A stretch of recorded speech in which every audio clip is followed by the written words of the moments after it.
খুব আনন্দ লাগতেছে। আমার মনে হয় আজকে ঈদের দিন, আমাদের ঈদ উৎসব পালন করতেছি, একেবারে স্বৈরাচার মুক্ত, এটাই আমরা চাই।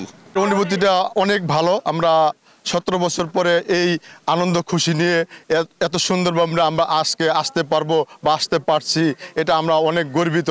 কারণ আমরা 17 বছর আমরা এখানে আগের মতো আমরা কখনো আসতে পারি নাই, অনেক বিশৃঙ্খলা বাধা, আমরা কখনো এইভাবে আসতে পারি নাই।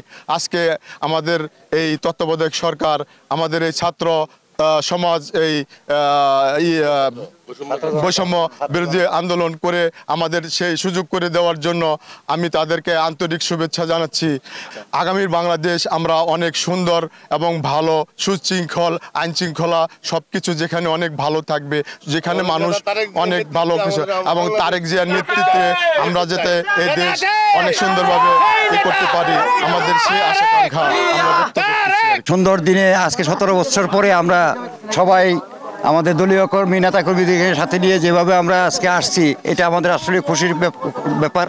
আমরা দীর্ঘ 17 বছর একদম বাংলাদেশের কারা নির্যাতন যেরকম হয় সেরকম কারাগারের মধ্যে ছিলাম আমরা।